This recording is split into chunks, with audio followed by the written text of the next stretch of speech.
Halo teman-teman, kembali lagi sama aku Arita MKM dan kali ini kita akan melanjutkan dan semoga ini jadi part terakhir buat pembahasan buku Master of the Words. Buat teman-teman yang mungkin baru di konten dari Napasi, jadi di sini adalah konten di mana aku ngeliatin ke kalian dan aku mereview ulang. Sebenarnya aku nandain apa sih di setiap buku yang aku baca. Ini akan jadi episode terakhir buat buku ini. Berarti next aku akan bahas buku baru dan aku nggak tahu nextnya itu kapan.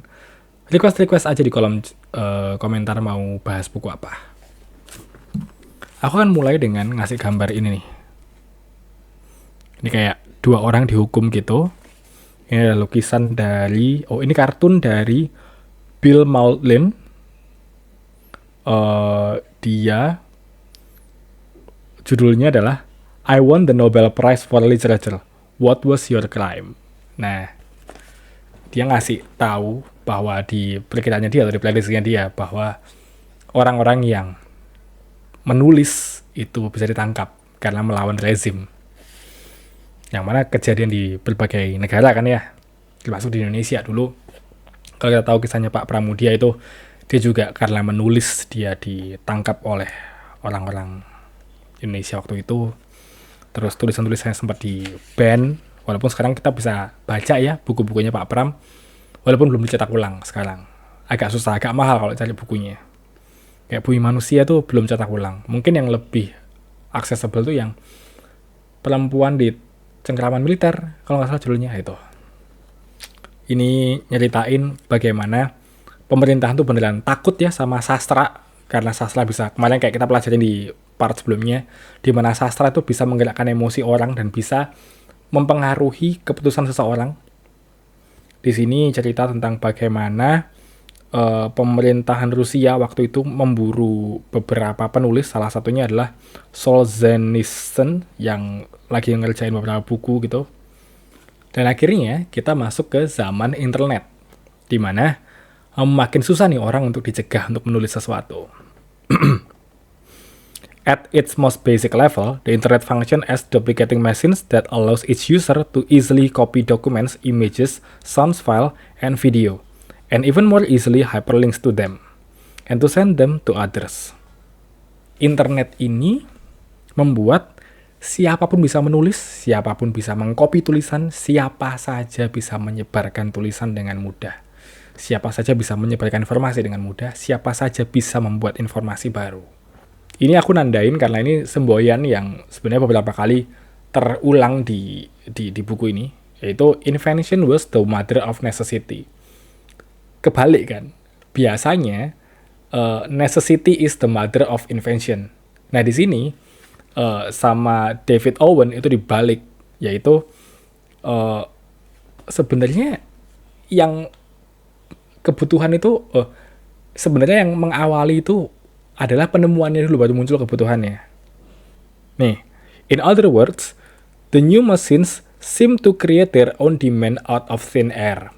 They ejected blackboards from conference room and replaced them with stacks of copied notes and drawings. Nah, jadi emang kebutuhan yang lama hilang, tapi ada muncul kebutuhan-kebutuhan baru dari penemuan-penemuan yang baru. Nah, gitu. Akhirnya, karena kebebasan yang ditawarkan oleh internet, sebuah fenomena baru muncul, yaitu new media triumph over traditional media. Private media beat public media. Makanya sekarang kalau kita lihat, kayak TV itu udah mulai hilang. TV kan public media ya. Diganti sama private media gitu. Media-media yang bikin sendiri kayak YouTube, podcast gitu. Oh, no. Podcast is replacing radio. Itu udah contoh paling jelasnya di mana private media is beating the public media. Dan sebenarnya hal itu terjadi nggak cuma di internet aja. Ini aku tandain ya. Before the printing press, very few titles got published. The Bible, Indulgence, the Ancient Classic, Calendar, so forth. Scriptoria did not need to employ acquisitions editors. After Gutenberg, the range of available titles expanded into areas that appealed to the elite and to the newly literate masses. Novels, minor classics, and of course erotica. As the supply of available literature swelled, large established publisher filtered and vet what they printed. setiap kali ada teknologi media yang baru, selalu muncul, kayak tadi, muncul kebutuhan-kebutuhan baru, dan media yang lama terkalahkan. Salah satu kebaikan yang ditawarkan oleh internet adalah karena memang informasinya banyak, tapi informasi juga bisa lebih mudah untuk ditemukan berkat adanya Google atau mesin-mesin pencarian. Yang aku tandain di sini adalah kasus pelecehan seksual yang dilakukan oleh gereja itu susah banget nyarinya. Membuktikannya itu susah banget karena dokumen-dokumennya terkubur, nggak tahu di mana, gitu kan. Dan saksi matanya juga udah mulai hilang. Tapi setelah adanya Google ya, orang jadi lebih mudah untuk mencari info. Sehingga informasi itu bisa lebih ketemu lebih cepat dan penyelidikannya bisa lebih cepat juga.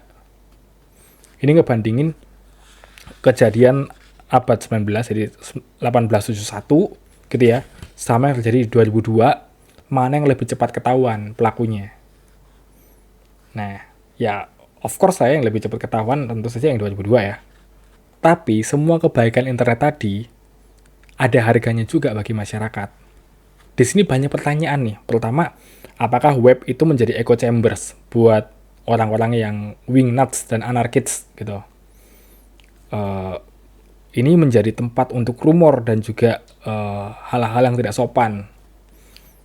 Dan karena dengan mudahnya orang bisa mengakses informasi, internet juga akhirnya menurunkan literasi skill dan juga attention span. Jadi di sini ada penelitian kan tadi yang nanyain apakah internet itu berpengaruh sama otak kita. Ternyata di sini terbukti gitu bahwa memang internet itu mengurangi kemampuan kita untuk bisa fokus sama satu task gitu. One study especially impressed him found that subjects learned material less well when they had to click through large number of hyperlinks.